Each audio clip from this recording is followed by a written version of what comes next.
Friends, నమస్తే. నేను Vani. Welcome back to my channel gardening with Vani. ఈరోజు వీడియోలో వర్షాలు స్టార్ట్ అయినప్పటి నుంచి అందరి గార్డెన్లో పూల మొక్కలకు కానీ పండ్ల మొక్కలకు కానీ ఫ్లవరింగ్ ప్లాంట్స్కి కానీ ఈ పేనుబంక అనేది చాలా సమస్యతో అయిపోతూ ఉందండి. చాలా మంది ఈ పేనుబంక సమస్యతో బాధపడుతూ ఉంటారు.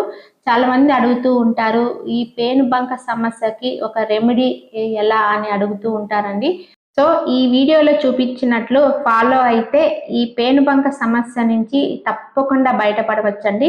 కాకపోతే ఈ వీడియోని స్కిప్ చేయకుండా చివరి వరకు చూడండి. చిన్న రిక్వెస్ట్ అండి, మీలో ఎవరైనా ఫస్ట్ టైం నా ఛానల్ని చూసినట్లయితే ప్లీజ్ సబ్స్క్రైబ్ చేసుకోండి. అలాగే పక్కనున్న బెల్ సింబల్ని యాక్టివేట్ చేసుకుంటే తద్వారా నేను ముందు పెట్టే వీడియోస్ అన్ని మీకు నోటిఫికేషన్స్ వస్తూ ఉంటాయి. మనము ఈ పేనుబంక, మిల్లీ బగ్స్, అబిడ్స్ గురించి మాట్లాడే ముందు కొన్ని చిన్న టిప్స్ అయితే ఫాలో అవుదామండి. అవేమంటే, చిన్న మొక్కల నుంచి కూడా ఎక్కువగా ఫ్లవరింగ్ రావాలంటే ఏం చేయాలి, అలాగే మొగ్గలన్నీ ఎల్లోయిష్గా అయిపోయి రాలిపోతూ ఉంటాయని చాలా మంది అడుగుతూ ఉంటారండి. ఇక మొగ్గలు అసలు సరిగ్గా విచ్చుకోవడం లేదు, సగం మొగ్గగా ఉండి ఇక మొగ్గ విచ్చుకోక ముందే మొగ్గలు రాలిపోతున్నాయి. వీటన్నిటికీ కూడా పరిష్కారం ఏమి అని చాలా మంది అడుగుతూ ఉంటారండి. వీటన్నిటికీ కారణము ఈ పేనుబంక సమస్యే కాదండి. ఎలాంటి మొక్కలకైనా డైలీ మనకి 7 నుంచి 8 అవర్స్ ఎండ్ అనేది ఖచ్చితంగా తగలాలి. వర్షాకాలంలో వర్షాల వలన చాలా మంది అయితే షేడ్లో మన ప్లాంట్స్ అయితే ఉంచేస్తూ ఉంటారు. ప్లీజ్ అలా మాత్రం చేయకండి. ఎందుకంటే ఈ వర్షపు నీళ్ళ నుంచి కూడా మన మినరల్స్ అనేది మన ప్లాంట్స్ కలెక్ట్ చేసుకుంటూ ఉంటాయి. అలాగే నైట్రోజన్ కూడా చాలా బాగా ఉంటుందండి. ఎండ ఎంత తగిలితే అంత చక్కగా బ్లూమింగ్ అనేది ఉంటుంది మొక్కలకి.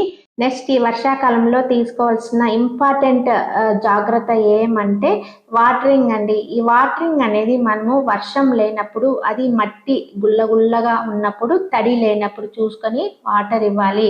అదే పనిగా వాటర్ ఉంది కదా అని చెప్పి ఓన్ పోసేయకూడదు అనమాట. మొక్కలు కుళ్ళిపోయి చనిపోయే అవకాశం ఉంది. సో ఇవాళ వీడియోలో ఈ చలికాలంలో ఎక్కువగా కనిపించే పెస్ట్ అబిడ్స్ గురించి పూర్తిగా తెలుసుకుందామండి. అబిడ్స్ అనేది అన్ని రకాల మొక్కల మీద అన్ని సీజన్లో మనకు కనిపిస్తూ ఉంటుంది. ఈ అబిడ్స్ అనేది ముఖ్యంగా మందారాలు, చిక్కుడు జాతి మొక్కలన్నిటికీ కూడా అండి ఎక్కువగా మనకు విజృంభిస్తూ ఉంటాయి అన్నమాట. మందారాలు, చామంతుల సీజన్లో కూడా ఎక్కువగా అయితే ఇవి మనకు కనిపిస్తూ ఉంటాయి. ఈ టైంలో వీటికి బాగా అట్రాక్ట్ అవుతూ ఉంటాయి. అసలు ఒక్కొక్కసారి మొక్కలు కూడా పోగొట్టుకోవాల్సి వస్తుంది మనం గమనించుకోకపోతే. సో ఈ అబిడ్స్ కానీ పేనుబంక, మిల్లీ బగ్స్ తెల్లని రంగులోను అలాగే పసుపు రంగులోను ఉంటాయండి. ఇవి ఎక్కువగా మనకి మొక్క లేత ఆకులపైన ఎక్కువగా ఉంటాయి. అంటే చిగుళ్ళకి ఎక్కువగా వ్యాపిస్తూ ఉంటుంది. దీనివల్ల వాటికి ఆహారం అనేది ఎక్కువగా లభిస్తూ ఉంటుంది. ఈ ఆకులన్నీ కూడా కణజాలాన్ని అంతా తినేస్తూ ఉంటాయి.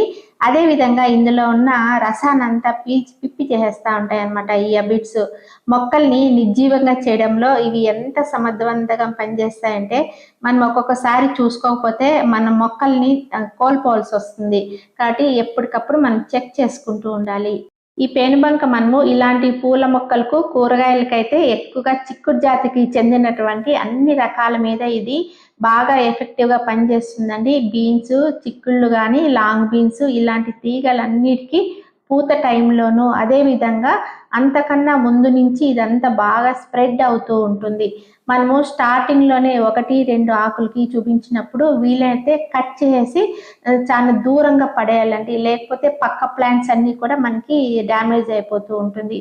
అంటే చేతికి మించిన ఆయుధం లేదంటారు కదా, కాబట్టి ఎప్పటికప్పుడు చేతితో నులిపేసి చంపేస్తూ ఉంటే ఫస్ట్ స్టార్టింగ్లోనే అది అంతమైపోతాయి. చాలా మంది ఎన్నో రకాల మందారపు మొక్కలను ఈ విధంగా కలెక్ట్ చేసుకుంటూ ఉంటారండి. అవన్నీ కూడా ఈ మిల్లీ బగ్స్ సమస్యతో మన కళ్ళ ముందరే ఆ మొక్కలన్నీ చనిపోతూ ఉంటే ఎంతో బాధ కలుగుతూ ఉంటుంది. మన కళ్ళ ముందరే మనం ఎంతో ప్రేమగా పెంచుకున్న మొక్క చనిపోతూ ఉంటే దీన్ని ఎలా బ్రతికించుకోవాలి, నానా తిప్పలైతే పడుతూ ఉంటారండి. కాకపోతే ఈ టిప్స్ ఫాలో అయినామనుకోండి, మనం ఎంతో ఈజీగా మనం ఈ ప్రాబ్లం నుంచి బయటపడవచ్చు. ఇవి ఎల్లో కలర్ మిల్లీ బగ్స్ అండి. ఇవి చాలా డేంజరస్. వైట్ మిల్లీ బగ్స్ చాలా సెన్సిటివ్గా ఉంటాయి దీంతో పోలిస్తే. ఈ ఎల్లో మాత్రం చాలా డేంజర్ అన్నమాట. కాబట్టి ఎప్పటికప్పుడు మనం గమనించుకుంటూ ఇనిషియల్ స్టేజ్‌లోనే మనం ఇలా కేర్ తీసుకున్నాం అనుకోండి, వీటి నుంచి మన ప్లాంట్స్‌ని అయితే ఈజీగా సేవ్ చేసుకోవచ్చండి. ఇలా మొక్క మొదట్లోనే చూడండి మిల్లీ బగ్స్ అనేది అట్రాక్ట్ అవుతూ ఉంటాయి. అంటే లేత లేత చిగుళ్ళను అవి తింటూ ఉంటాయన్నమాట. మనము ఫస్టే చూసినప్పుడు చేత్తో ఇట్లా నులిపేసి చంపేయొచ్చు. చేతికి మించిన ఆయుధం లేదంటారు కదా! కాబట్టి ఇట్లా నులిపేసి చంపేయొచ్చు. అలా చేయలేము అనుకున్నప్పుడు 2, 3 ఆకులు కింద కట్ చేసేసి ఆ స్టెమ్‌ని దూరంగా డస్ట్‌బిన్‌లో పడేయాలండి. ఇక్కడ చూడండి ఇవి లేత చిగుళ్ళకి, లేత లేత మొగ్గలకి ఇలా దగ్గరగా ఉన్నాయి కదా! వీటిని తింటూ అందులో ఉన్న రసాన్నంతా అవి త్రాగుతూ ఉంటాయి. చూసిన వెంటనే ఇలా చంపేయడం కానీ, లేతే స్టెమ్‌ని కట్ చేసి దాన్ని దూరంగా పడేయాలన్నమాట. తర్వాత నీమ్ ఆయిల్ 1 లీటర్ వాటర్‌కి 2.5 ఎంఎల్ నీమ్ ఆయిల్‌ని బాగా డైల్యూట్ చేసి ఇలా బాగా మొక్క పైకి కిందికి స్నానం చేసినట్లు అన్నమాట. మొక్క బాగా తడిచిపోవాలి. ఇలా మొక్క బాగా తడిచేటట్లు స్ప్రే చేయడం వల్ల ఏదైనా గుడ్లు ఉన్నా కూడా బాగా చనిపోతాయి అన్నమాట. మళ్ళీ మనము 1 వీక్ ఆగి మళ్ళీ స్ప్రే చేయవచ్చండి. మనం ఇలా స్ప్రే చేయడము మార్నింగ్ అవర్స్‌లో కానీ, ఈవినింగ్ అవర్స్‌లో కానీ చేయాలండి. ఎండ పొద్దున వద్దు. ఎందుకంటే ఈ మార్నింగ్ అవర్స్‌లో కానీ, ఈవినింగ్ అవర్స్‌లో ఇవి చాలా యాక్టివ్‌గా ఉంటాయన్నమాట. ఆ టైంలో స్ప్రే చేయడం వల్ల అవి చనిపోతాయి. ఈ విధమైన టిప్స్ ఫాలో అయినామంటే అవి చనిపోయే దశలో ఉన్న మొక్కలు కూడా కాపాడుకోవచ్చు. అలాగే మనము బయట నుంచి తెచ్చిన మొక్కల నుంచి కానీ, నర్సరీ నుంచి తెచ్చిన మొక్కల నుంచి కానీ ఇవి స్ప్రెడ్ అయ్యే అవకాశం ఉంటుందండి. అలాగే ఇవి గాలి ద్వారా కూడా మనకి మిల్లీ బగ్స్ అనేది వస్తూ ఉంటాయి. అలాగే మనము కట్టర్‌తో కొన్ని మిల్లీ బగ్స్ ఉన్న ప్లాంట్స్‌ని కట్ చేస్తూ ఉంటాం కదా! అదే కట్టర్‌తో ఇంకో ప్లాంట్ స్టెమ్స్‌ని కట్ చేసినప్పుడు ఈ ప్లాంట్ నుంచి ఆ ప్లాంట్‌కి స్ప్రెడ్ అవుతాయన్నమాట.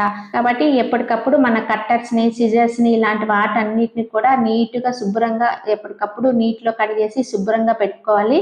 ఇలా ఒక మొక్క నుంచి ఇంకో మొక్కకి రాకుండా ఇలా మనం సాల్వ్ చేసుకోవచ్చు. నెక్స్ట్ మన ప్లాంట్స్‌లో పూత, పిందె లేనప్పుడు జెట్ స్పీడ్‌లో వాటరింగ్ చేసామనుకోండి, చాలా స్పీడ్‌గా మనము వాటరింగ్ చేసామనుకోండి, ఆ స్పీడ్‌కి ఆ గుడ్లనేది ఎగిరి పడిపోవడము, చనిపోవడం కూడా జరుగుతూ ఉంటుంది. అలా కూడా చేయవచ్చనమాట. తర్వాత మనకి ఈ చిక్కుడుకాయలకి, పచ్చిమిర్చి ప్లాంట్స్‌కి నల్ల బంక అంటే నల్ల పేను అనేటివి పడుతూ ఉంటాయండి స్టార్టింగ్‌లో. అలాంటి వాటన్నిటికి కూడా మనము స్టిక్కీ టాప్స్, యెల్లో ప్యాడ్స్ ఉంటాయి కదా! అలాంటివన్నీ మనం హ్యాంగ్ చేసామనుకోండి, వాటి నుంచి కూడా మనము చాలా వరకు కంట్రోల్ చేయొచ్చు. ఇలాంటి టిప్స్ కూడా మనం ఫాలో అవ్వచ్చు. సో, ఈ అబిడ్స్ మొక్కల పైన లేనప్పుడు ఎలాంటి జాగ్రత్తలు తీసుకోవాలంటే బూడిదండి. మనము కట్టెలతో కాల్చినప్పుడు వస్తుంది కదా బూడిద. ఆ బూడిద మనము అప్పుడప్పుడు మొక్కల పైన చల్లుతూ ఉన్నామనుకోండి, మనకి ఈ అబిడ్స్ రాకుండా స్టార్టింగ్ స్టేజ్ నుంచే మనం కంట్రోల్ చేసినట్లు అవుతుందనమాట. ఈ బూడిద అనేది పెస్టిసైడ్, ఫంగిసైడ్‌గా మన మొక్కలకి చాలా యూజ్ అవుతుందండి. ఇలాంటి టిప్స్ కూడా మనం ఫాలో అవ్వచ్చు. నెక్స్ట్ టిప్ ఏమంటే గోమూత్రం అండి. ఈ గోమూత్రం అనేది మన మొక్కలకి చానా అంటే చానా యూజ్‌ఫుల్‌గా ఉంటుందండి. ఒక మూత గోమూత్రం తీసుకొని నార్మల్ వాటర్ 1 లీటర్‌లో కలిపేసి ఇలా బాగా మనము అంటే మొక్కలు స్నానం చేసినట్లు పైన, కింద ఇలా బాగా మనము స్ప్రే చేస్తూ ఉంటే దానివల్ల కూడా మంచి రిజల్ట్స్ అనేది ఉంటుందండి. ఒక్కొక్కసారి మనము ఒకసారి నీమ్ ఆయిల్ స్ప్రే చేసామనుకోండి, ఆ నెక్స్ట్ వీక్ ఇట్లా గోమూత్రం చేసామనుకోండి మంచి రిజల్ట్స్ ఉంటుంది. ఇక్కడ గమనించారా? నేను use and throw water bottle క్యాప్‌కి బాగా హోల్స్ పెట్టేసుకొని యూజ్ చేస్తున్నానండి. ఇది చాలా చక్కగా మన గార్డెన్‌కి యూజ్ అవుతుందనమాట ఈ వాటర్ బాటిల్స్. నెక్స్ట్ ఏం చేయొచ్చంటే ఒక్కొక్క చోటే మనకి ఎక్కువగా కుప్పలు కుప్పలు కనిపిస్తూ ఉంటాయి మిల్లీ బగ్స్ కదా! అప్పుడు ఇలాంటి ఎర్రమట్టి గాని, బంకమట్టిని గాని ఇలా గట్టిగా ఇలా పెట్టేసామనుకోండి ఊపిరాడక చచ్చిపోతాయి.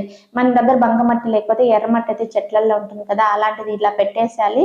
1, 2 డేస్ దానిపైన మట్టి పైన వాటర్ పడకుండా చూసుకున్నామనుకోండి బాగా డ్రై అయిపోతుంది. అప్పుడు లోపల అవి ఊపిరాడక సచ్చి ఊరుకుంటాయన్నమాట.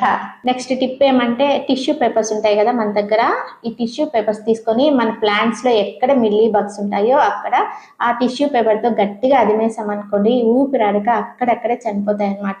మనం ఈ వర్క్ చేసేటప్పుడు వీలైనంత వరకు గ్లౌజెస్ వేసుకోండి. గ్లౌజెస్ వేసుకునే దాని వల్ల మనకి స్కిన్‌కి ఏదైనా దురద గానీ ఇలా రాకుండా ఉంటాయి. చాలా మందికి సెన్సిటివ్ స్కిన్ ఉంటుంది కదా! అలాంటి వాళ్ళకి ప్రాబ్లమ్ అయితే ఉండదు. నాకు ఇక్కడ చాలా ఎక్కువగా ఉందండి ప్లాంటు. అందుకే నేను గ్లౌజ్ వేసుకోలేదు. ఒకవేళ గ్లౌజ్ వేసుకోకపోయినా మనం ఈ వర్క్ చేసిన తర్వాత ఈ టిష్యూ పేపర్‌ని తీసుకొని మనము డస్ట్‌బిన్‌లో పడేయాలి. మళ్ళీ దగ్గరగా వేసామనుకోండి వాటికి గుడ్లు పడి మళ్ళీ వచ్చే అవకాశం ఉంటుంది. తర్వాత నీట్‌గా చేతిని డెటాల్ వేసుకొని హ్యాండ్ వాష్ చేసుకుంటే సరిపోతుంది. ఇది కూడా చాలా రిజల్ట్స్ ఎక్కువగా ఉంటుంది. సో మన ప్లాంట్స్ని అబిడ్స్ నుంచి మిల్లీ బగ్స్ నుంచి ఎలా సేవ్ చేసుకోవాలి అనేది ఇన్ఫర్మేషన్ మీ అందరికీ యూస్ఫుల్ అని చెప్పి ఆశిస్తున్నానండి. ఈ వీడియో నచ్చినట్లయితే లైక్ చేయండి, షేర్ చేయండి, సబ్స్క్రైబ్ చేయండి. Wish you A happy gardening. Thank you.